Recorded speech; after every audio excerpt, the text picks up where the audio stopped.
Mga biday, sa magandang oras po sa lahat at welcome po sa aking channel. Naku po, napakalaking pasabog po, ito hong ginawa po makabida ni dating Congressman Zaldico, nagsalita na po makabida, based ho doon ho sa kanyang post, sa kanyang Facebook page mismo, mga kabida, Rep. Zaldico, mga kabida. Hindi na po nagpatumpik-tumpik pa po itong si Zaldico, isiniwalat po niya yung sinasabi po niyang katotohanan po dito, mga kabida.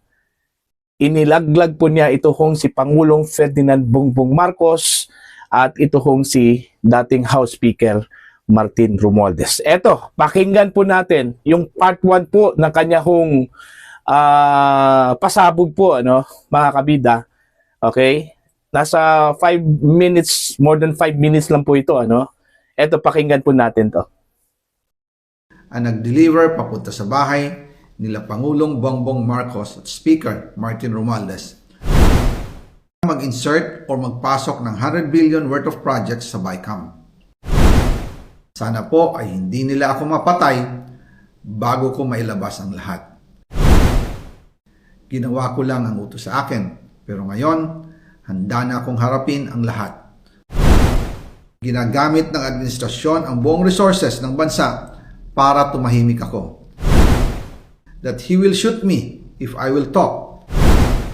Gagamitin ako bilang panakipbutas sa kanilang kampanya laban sa korupsyon.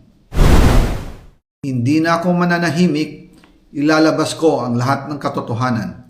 May resibo, may ebidensya at may pangalan. Para sa bawat Pilipino, alam ko na buo ang galit ninyo sa akin ngayon. Nauunawaan ko rin kung bakit, lalo na at malaki ang halagang nakataya. Pero bago kayo humusga, hayaan ninyong ipaliwanag ko ang buong katotohanan. Matagal akong hindi nagsalita dahil may direktang utos sa akin. Huwag nang bumalik ng Pilipinas at manahimik na lamang. Umalis ako noong July 19, 2025 para sa aking medical check-up. Nakaplanong bumalik pagkatapos ng SONA ni Pangulo. Pero habang papauwi na ako, tinawagan ako ni dating Speaker Martin Romualdez at sinabihan, "Stay out of the country. You will be well taken care of as instructed by the President." Noon naniniwala pa ako sa kanila, kaya't hindi ako bumalik.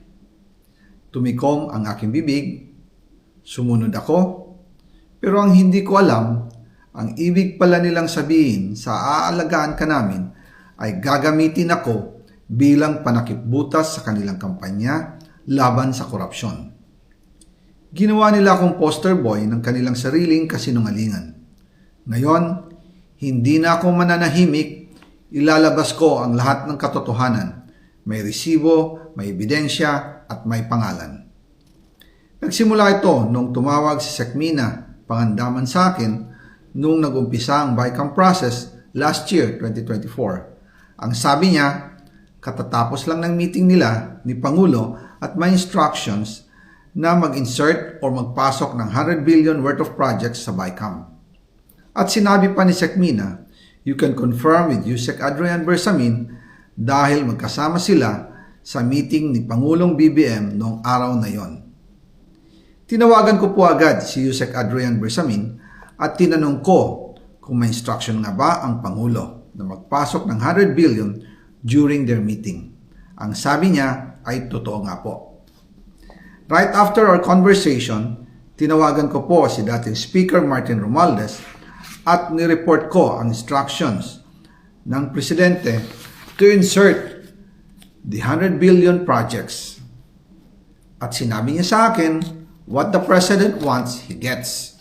After ng ilang araw, nag-set po ng meeting si Sekmina Pangandaman at Yusek Adrian Bersamin sa amin ni dating Speaker Martin Romualdez sa Aguado Building in front of Gate 4 ng Malacanang at nandun din po si Yusek Jojo Cadiz.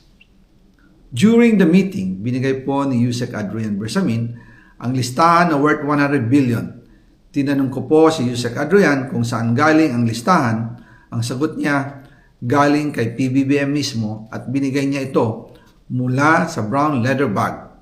Nung sinabi po ni Yusek Adrian Bersamin, yung brown leather bag, naalala ko noong nasa Singapore kami right after the elections of May 2022 sa Hilton Hotel, kami ni dating Speaker Martin and PBBM habang pauwi at pabalik ng Pilipinas, hinabol ng PSG ang brown leather bag at ang sabi ni PBBM, maiwan na lahat, wag lang ang brown leather bag. Kaya naniwala ako na utos talaga ito ng Pangulo. Pagkatapos ng ilang araw, I informed sina dating Speaker Martin Romualdez, Sekmina Pangandaman, Yusek Adrian Bersamin, and Yusek Jojo Cadiz na kung pwede 50 billion lang ang ipasok sa program funds dahil so sobra ang DPWH funds versus sa DepEd. In practice, hindi pwede na mas malaki ang budget ng DPWH kaysa edukasyon. And yung balance na 50 billion, ilagay na lang sa unprogrammed funds for the 2025 budget. Dahil Office of the President din ang nagre-release ng lahat ng unprogrammed funds. Pagkatapos ng isang araw, tinawagan ako ni Sekmina at sinabi ang mensahe ng Pangulo. Ipasok ninyo yan dahil pinangako na sa akin ni Speaker Martin yan at hindi na pwedeng baguhin. Kumbaga, ang utos ng hari hindi pwedeng mabali. Again, I informed the Speaker and asked clearance about the instructions ng Pangulo. At ang sabi niya, wala tayong magagawa.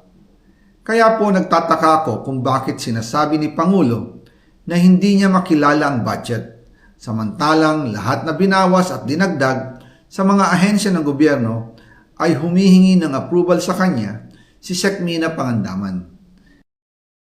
Boom! Tumpak po.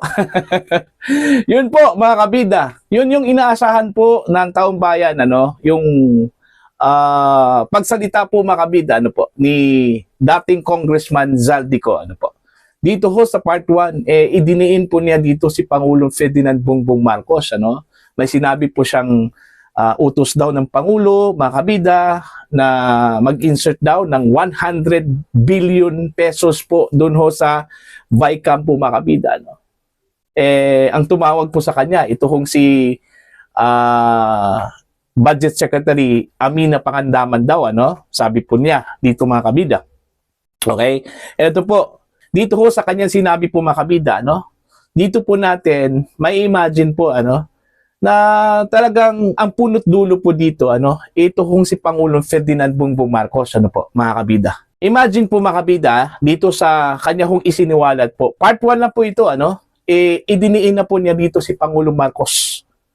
Okay? Si Pangulong Marcos daw, yung may pakana po, sa daw yung may utos sa kanya, ano, mga kabida, na mag-insert po ng 100 billion pesos po, ano, batay po doon ho sa pagtawag daw ni Budget Secretary Amina Pangandaman po sa kanya, mga kabida.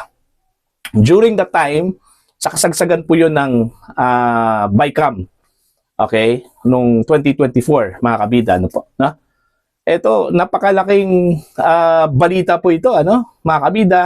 Sa kabila po ng sinasabi po ng Pangulo, naggalit po siya sa mga magnanakaw, galit po siya sa corruption, may kampanya po siya laban ho sa corruption, ano, mga kabida, I don't know. Wala akong masasabi po, mga kabida, dito ho sa pasabog po ni Congressman Zaldico, ano. Dito naman po kay dating House Speaker Martin Romualdez, medyo hindi pa po malinaw yung talagang role po niya dito, ano. Although nabanggit po yung pangalan po niya, mga kabida, ano, sa yung nag-abiso po kay Congressman Zaldico na wag na pong babalik po dito sa Pilipinas, ano, mga kabida. Okay? Sila na po yung bahala po para sa pamilya po niya dito, kung ano pa yung naiwan po niya dito, ano, mga kabida.